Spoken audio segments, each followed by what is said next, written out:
જગન્નાથ યાત્રા થવાની છે તે અનુસંધાને અમદાવાદ પોલીસ ખૂબ જ મહેનત અને ખૂબ જ સારી રીતે પૂરતો પ્રયત્ન કરી રહી છે. તે સાથે સાથે જે મૂવિંગ બંદોબસ્ત હોય છે, જે આખી રથયાત્રા કાઢાવવાની જવાબદારી હોય છે, એમની બંદોબસ્તની તેમજ અગાઉની કામગીરીની તકેદારીની જવાબદારી ક્રાઇમ બ્રાન્ચ ઉપર હોય છે.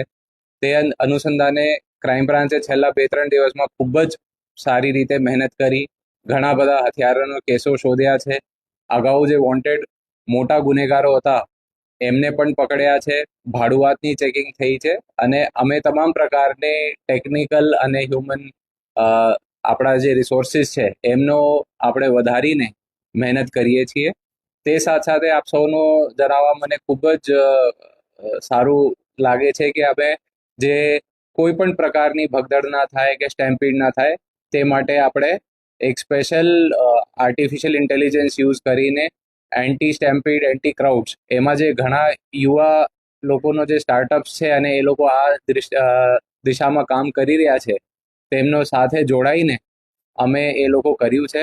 અને જે ગઈકાલે અમારા મંદિરમાં મીટિંગ થયેલી હતી ત્યાં પણ ઘણા બધા ડ્રોન્સના ડેમોન્સ્ટ્રેશન આપવામાં આવેલ હતું અને એ ડ્રોન્સમાં જે ડેમોન્સ્ટ્રેશનમાં લાઈવ ફૂટેજ આપણે એનાલિસિસ કરી હતી એ આપ સૌ શ્રીના સાથે અત્યારે શેર કરવામાં આવશે.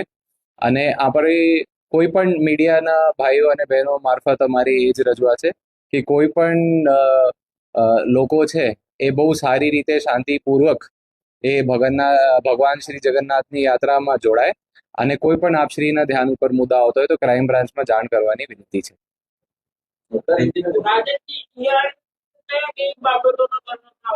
આપણે જે ડ્રોનની ફૂટેજ હોય છે એમાં બે પ્રકારના આપણે